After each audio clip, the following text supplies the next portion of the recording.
Assalamualaikum warahmatullahi wabarakatuh. Saya Ine Nur Susanti, CGP Angkatan 10 Kota Bandung.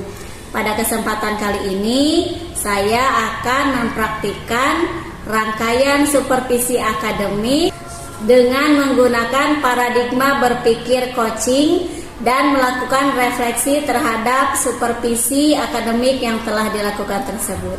Pada kesempatan kali ini, saya tidak sendiri, tapi saya ditemani oleh rekan sejawat saya, Bu Yayu Yuniawati, yang merupakan wali kelas 5 di SDN 109 Centeh. Selamat pagi Bu Yayu. Pagi Bu Ine. Assalamualaikum warahmatullahi wabarakatuh. Waalaikumsalam warahmatullahi wabarakatuh. Bagaimana kabarnya hari ini? Alhamdulillah baik Bu. Ibu gimana kabarnya? Alhamdulillah baik juga. Nanti kan saya mau mengamati di kelas Bu Yayu ya. Tapi sebelum itu ada beberapa hal yang akan saya sampaikan ke Bu Yayu dalam melakukan supervisi akademik ini.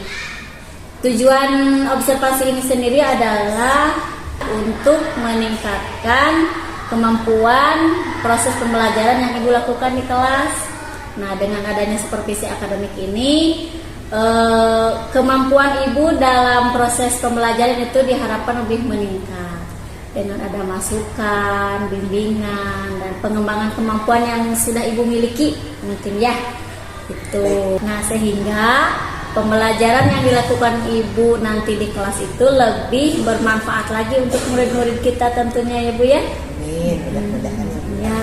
Namun sebelumnya kita akan melakukan percakapan terlebih dahulu supaya nanti Ibu lebih siap dan lebih percaya diri ketika menyampaikan materi pembelajarannya Bu ya.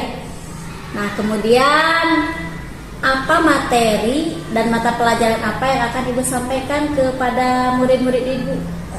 Baik. Mata pelajaran yang akan saya sampaikan nanti yaitu tentang PIPAS dengan materi sifat-sifat cahaya. Oh gitu. Apa tujuan dari pembelajaran tersebut? Tujuannya adalah agar siswa mampu menjelaskan sifat-sifat cahaya melalui percobaan sederhana.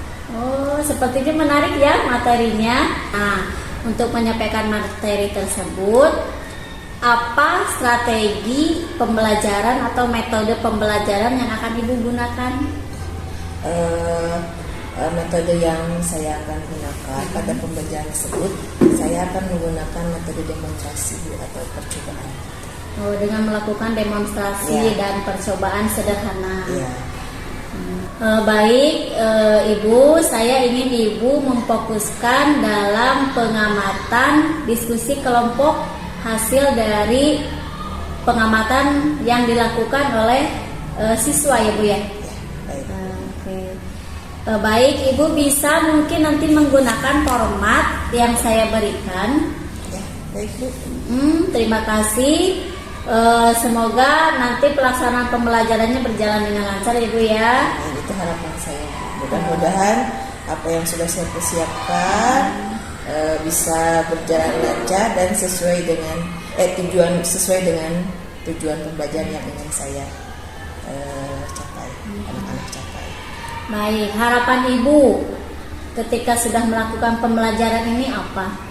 Anak-anak sesuai dengan tujuan pembelajarannya, anak mampu menjelaskan apa itu sifat-sifat cahaya. Kemudian melalui percobaan diharapkan anak lebih nempel gitu Bu. Jadi berkesan gitu. Karena anak melakukan percobaan gitu. Terima kasih Bu Yayu. Sampai ketemu lagi di lain kesempatan.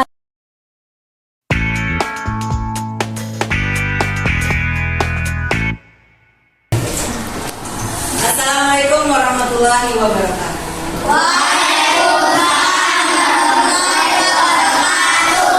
Anak-anak, kita hari ini akan belajar PIPAS materi sifat-sifat cahaya.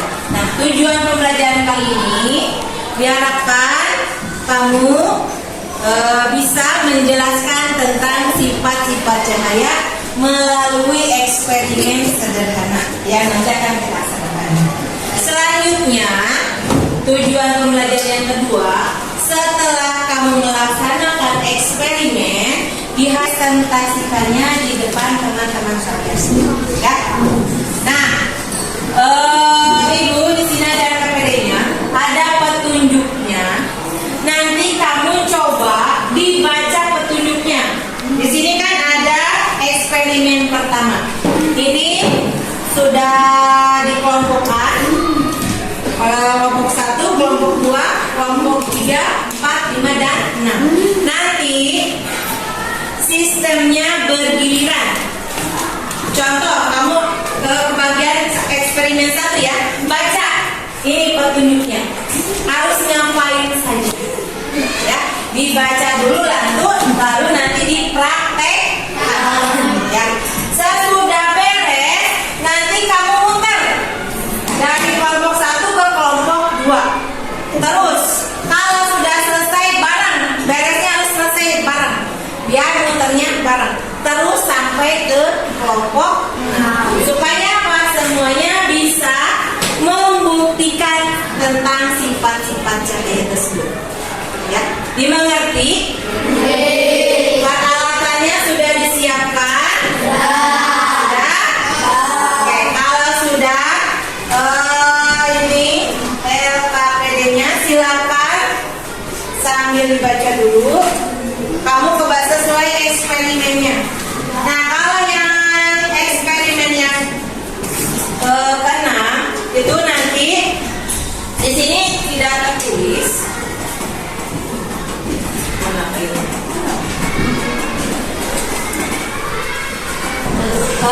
Jika terkena benda akan membentuk bayang. Nanti ini kan, ada yang pegang ini, yang lainnya ini dipegang. Ini kamu sorotkan ke ini, ke benda. Apakah akan membentuk bayangan? Tidak. Sini keluar. Jangan sambil duduk. Kalau ini bergerak. Coba. Silakan buktikan.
Ibu Farida. Kemudian saya juga ditemani oleh rekan sejawat saya Bu Yelin Yuliawati. Selamat siang ibu-ibu. Selamat siang. Bagaimana kabarnya hari ini? Baik. Baik, Bu Ayu, sebelumnya kan kita sudah melakukan observasi ya. Nah, di sana Ibu menjelaskan tujuan dari pembelajarannya itu sendiri adalah masih ingat tujuan pembelajarannya? Tujuan pembelajarannya siswa mampu mengenal sifat-sifat cahaya. Melalui percobaan sederhana. Baik. Bu Yayu. Nah, selama pembelajaran dilaksanakan di kelas, sebelumnya apa atau bagaimana kondisi suasana kelas di pembelajaran ini kita berlangsung?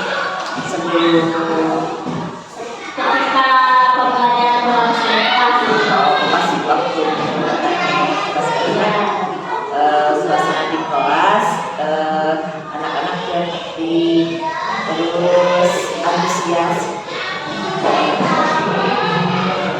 antusias. ada nggak bagian tertentu ketika dalam pembelajaran terus berjalan sesuai dengan rencana? Ada yang berjalan sesuai rencana, ada yang tidak. Contohnya kan kemarin saya praktek tentang sifat-sifat cahaya ya. Salah satunya ada yang panas matahari, cahaya dapat menimbulkan bayangan. Nah, kebetulan waktu itu si mataharinya lagi tertutup awan, jadinya agak pending dulu. Terus untuk itu ada senternya saya kira senter biasa gitu. Cuman anak ternyata bawanya sama senter yang ada kipas-kipasnya, jadi kurang gitu sih. Kurang maksimal. Kurang maksimal. Itu yang tidak sesuai dengan rencana itu ya. Nah, kemudian bagaimana Ibu menilai keterlibatan peserta didik selama pembelajaran berlangsung? Apakah semua peserta didik ikut terlibat atau ada yang belum terlibat? Kebetulan pada praktek kemarin saya membuat kelompok-kelompok. Jadi ada 6 percobaan. Kelompok-kelompok kecil. Jadi anak itu dibagi 6 kelompok. Nah, kenapa dibagi 6 kelompok? Supaya anak bisa mengikutinya gitu. Semuanya aktif. Nah, jadi sistemnya anak punya, pertama kan ada kelompok 1 saya dapat menulis benda bening misalkan. Dan jadi nanti yang kelompok kedua saya dapat dipantulkan, yang ketiga dapat diuraikan, dibiaskan. Jadi nanti si anak tuh kayak muter gitu, muter ke itunya apa? Sesuai dengan sehingga anak tuh praktek langsung, jadi terlibat langsung, semuanya terlibat langsung. Baik, dari yang sudah Ibu lakukan ketika pembelajaran, metode apa yang paling efektif menurut Ibu dalam penyampaian materi? Apakah sudah sesuai? Menurut saya sudah sesuai ya dengan percobaan sejenak tersebut. Materi tersampaikan ke siswa, jadi langsung siswa oh begini, langsung anak tahu sendiri gitu. Beda kalau kita menerangkan kan anak-anak membayangkan gitu. Tapi dengan percobaan itu anak langsung tahu hasilnya, jadinya menerap gitu, terlihat dan terkesan karena mengalami langsung. Nah, apakah yang sudah dilakukan itu tujuan pembelajaran yang ingin dicapai itu apakah sudah tercapai? Sudah tercapai. Kemudian ada nggak indikasi bahwa peserta didik itu telah memahami materi yang disampaikan? Indikatornya? Saya pas asesmen bisa dulu anak bisa menjawab. Kemudian saya kasih anak dan bisa menjawab. Jadi sekian 100% anak bisa menjawabnya. Ya 90% Di atas. di atas. Baik, kemudian evaluasi apa yang akan Ibu lakukan untuk mengetahui tingkat pemahaman peserta didik ini secara lebih mendalam? Asesmen tadi, jadi anak kan sesudah melakukan percobaan, anak mempresentasikannya di depan. apa saja sih sifat-sifat cahaya itu dari mempresentasikan hasil dari percobaan yang 6 tadi. Percobaan tentang sifat-sifat cahaya dipresentasikan ke depan. Nah, jadi saya tahu, jadi anak memahami ini tentang percobaan tadi teh sudah. Baik, apa yang dilakukan untuk memperbaiki pembelajaran di pertemuan berikutnya sudah meningkat? Mau apa yang dilakukan untuk memperbaiki pembelajaran yang sudah dilakukan? Untuk memperbaikinya saya mungkin kemarin kurang bisa manage waktu, sehingga waktu yang saya alokasikan berapa JP kita molor karena ada beberapa kendala juga, karena kita membutuhkan cahaya matahari, ternyata cahaya matahari keluar sehingga waktu yang diberikan menjadi lebih panjang, tidak sesuai. Terus anak juga kan karena saking excitednya gitu kan, jadi saya ya karena itu jadinya nggak lupa waktu juga gitu.